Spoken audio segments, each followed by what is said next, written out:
Hi guys, Melissa Johnson with you today, and I have a story.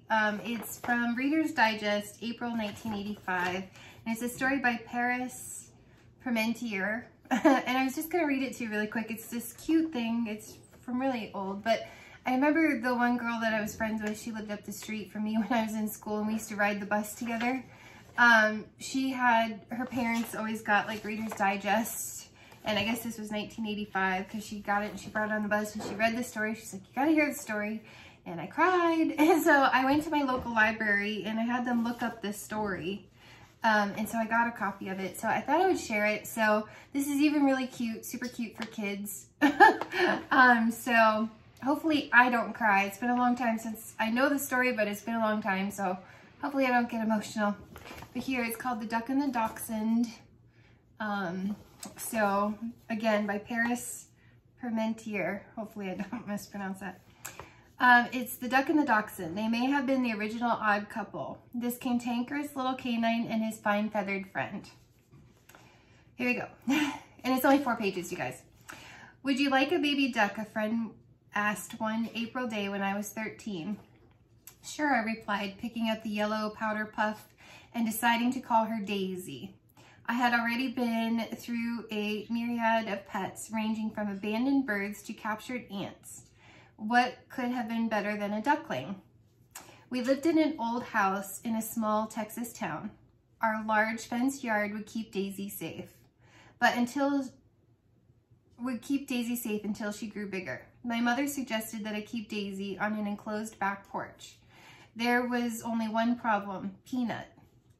Every neighborhood has at least one dog that slows bicycling children and worries the mailman. Usually the dog is the size of a small pony, but Peanut was a dachshund with a long list of dislikes. He didn't like people taller than he was, which ruled out most of the population. He didn't like bicycles or cars. And he tried to attack so many people, or rather their ankles, that he was now confined to our yard. If Peanut gets at the duck, there won't even be a pile of feathers left, my mother said. As soon as Daisy's too big for the porch, we'll take her to your Uncle John's farm. The spring days grew warmer and Daisy grew larger. By May, she was eager to explore beyond the porch. Late one afternoon, a Texas-sized thunderstorm blew in, turning up the sky and a rash of dark clouds.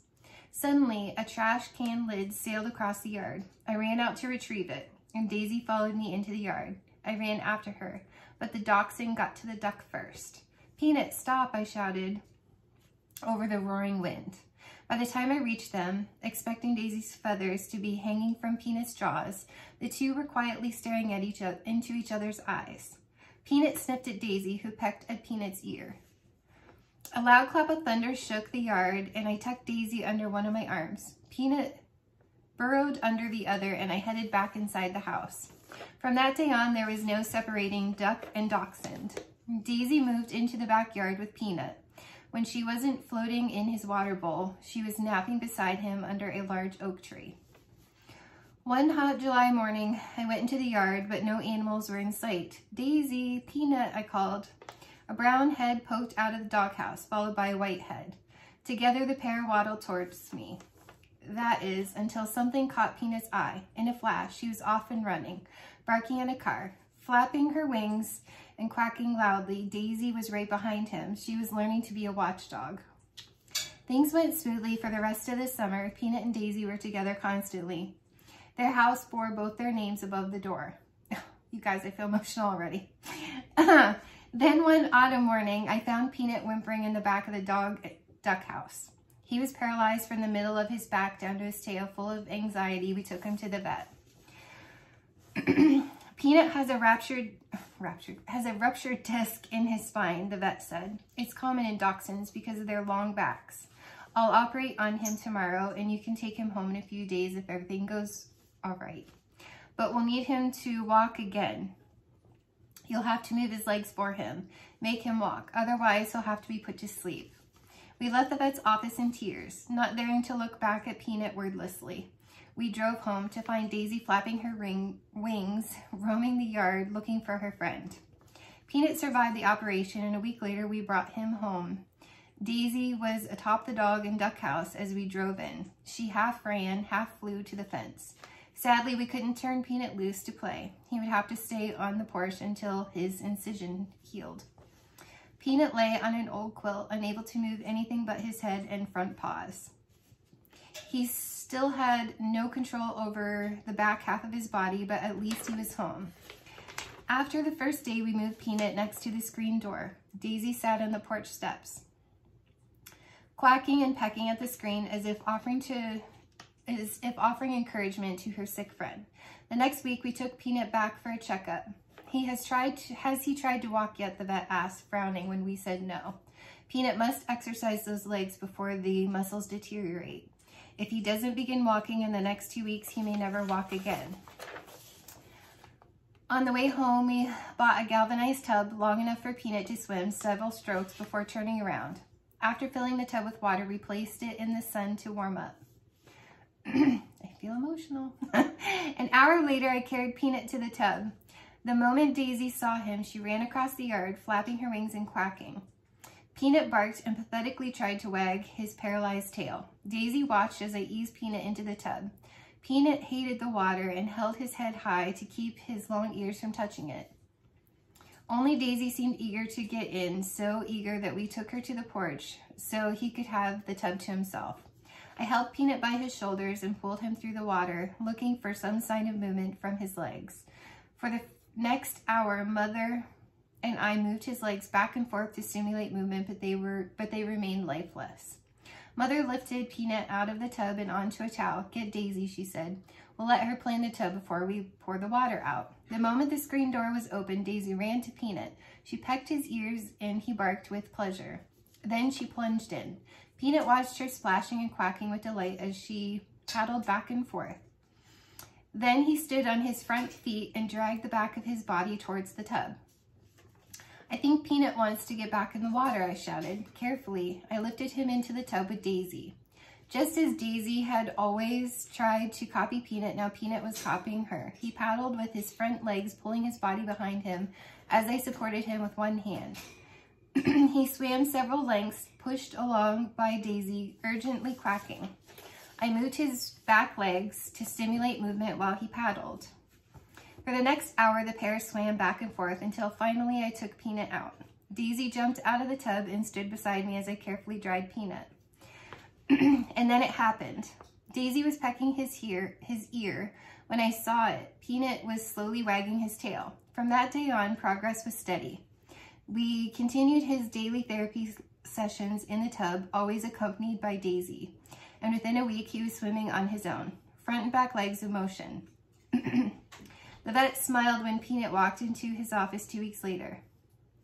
"I never thought I'd see the day," he confessed. "The summer days soon turned cooler," you guys, "and fall temperatures caused the pair to be more active than ever, chasing each other playfully through the yard, barking and quacking at visitors or chasing squirrels." A year passed and the urgency of Peanut's crisis faded from our memories. We took our pet's special relationship for granted. You might have to read this. I might have to have Dale do this. We took our pets, I can't do it, you guys, hold on. We'll make Dale read the rest. You guys like when he joins in anyway. I remember the story, so I just... So here's Dale for the end of the story. You can sit down. I told you guys I'm a crier. Sorry there. Yeah. A year passed and the urgency of Peanut's crisis faded from our memories. We took our pet's special relationship for granted, much as we did our love for one another. Then one morning, we found Daisy lying still. In the back of the dog and duck house, Peanut was licking her limp neck. It was an uncommon end for an uncommon duck. Daisy had died by choking on one of Peanut's dog bones. Whining softly, Peanut followed us as my father tenderly lifted Daisy from their house and buried her under a large oak tree twice. Peanut tried to dig up the grave. Life went on without Daisy, but Peanut seemed to lack enthusiasm. He didn't bother barking at visitors or chasing squirrels. He spent much more time napping in the winter sun. By the following May, he seemed to have aged many years with sadness. But perhaps no surprise, we found him one morning, curled up the dark recesses of the doghouse like an echo from the past. His back was paralyzed once again. Peanut had another operation, and after a week of recuperation, we carried him out of the tub where we had all spent so many hours with Daisy. Peanut refused to cooperate. Please, Peanut, try to swim. I encouraged him, trying to push back the tears.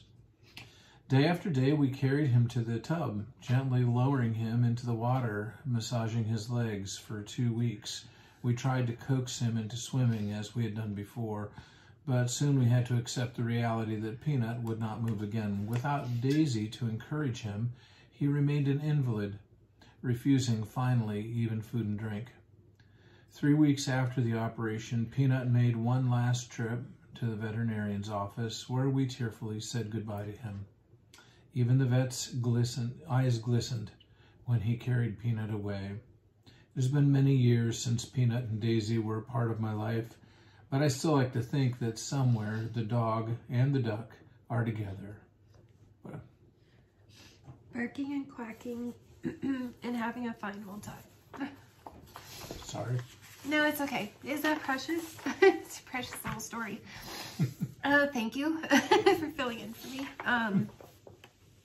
I thought I could do it, but I couldn't. I thought I could too. I was going up to the last line. So hopefully that was a good story, you guys. Just a quick, cute little story. Sorry. But I just thought it was too good not to share. So it's one of my favorite stories. And I have a copy that I kept so all these years. So I just wanted to share. And I made another video, you guys, of some of my favorite books. Some of the books, I really like the books, and I think books are just books, but some of them, I don't know, could be considered, I wouldn't really say controversial, but I don't know, maybe, I don't know, you guys. Would you be interested in hearing about some of my favorite books? Like several of them are just true animal stories. They're amazing. Some of them are classics. At the end of that, I read a poem, an Edgar Allan Poe poem. So is it something you guys would be interested in? Because I'm a little nervous to post it because I don't want people to get upset because of like some of the, I don't even know how to describe the books without it sounding, I don't know. You guys, I'm nervous. I don't want to upset people. So I guess comment below and just let me know if you'd be interested in seeing that video, because I don't want to post it and then upset people. So I think they're amazing books, and I don't know, so just let me know. I guess when I did the video at first, I wasn't thinking about them being anything really, but when you go to describe them, I don't know, it gets awkward. And it's not like, it's just like having to do with like, they're true stories. So, well, okay, so one is an autobiography, and I don't know, it's of a controversial person, so is that going to upset people? I don't know. I thought it was an amazing book. One was one that we did in school. It's a classic, but another one has to do with like racial tension. So describing it, I think Dale might have said that the book was banned. I don't even know, but it's just a classic, true story to me. And I don't know if you guys would find that controversial. I don't know. So I don't want to upset people. I just, so I don't know. Those were just a couple of the books, but most of them are just fiction, novel kind of things. I mean, I don't mean to poke my nose in, but I've reviewed the video already. And the only thing that Melissa's concerned about is she never wants to bring an offense to anybody for any reason. And some of the books, they have history, but you know, I'm a literature guy. That's my master's degrees in literature. I totally, I believe that books are books. They are books. That's it. I love Dan Brown novels. Do I believe that every theological precept discovered in Dan Brown novels is correct? Of course not. It's a novel. And sometimes and a lot of what Melissa reads are true stories. They're things that are based on fact and they're not fiction. I love nonfiction. And that's what she really enjoys. I think you would really enjoy the reviews that she does. She just saw all of her books here, the books that she had read, and she thought, I wonder if I should do a video of just the books that I've read, and I wonder if anybody would be interested in that. I think you would be.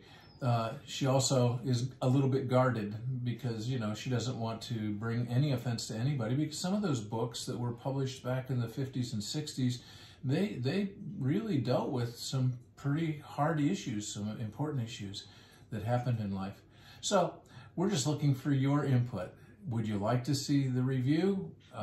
Great, super. We just don't want to bring any kind of offense by going back and picking up some of those 1950s and 60s characters where there was a lot of crazy stuff going on in this country and all over the world, really. And in the process of trying to get equal rights, for an example, and doing those kinds of things, because we are people that support those kinds of causes and those kinds of things and always have. And so those kinds of books, she read them. They benefited her life and made her into the person that she is today, which is just an amazing person. I'm a little, you know, biased about that. But I think you believe that too. That's why you tune in. Let her know. Would you like to see it? Because we're going to take a look at the vote count on that, and then she's going to make a decision about uploading it. So that's my 2 cents. Thank you. I think they're great, though. He says it better than I do, so... Yeah, just let me know, and hopefully enjoy the duck and the dachshund, and it's kid appropriate even if I cry. So yeah, so thanks, and have a great day. Bye.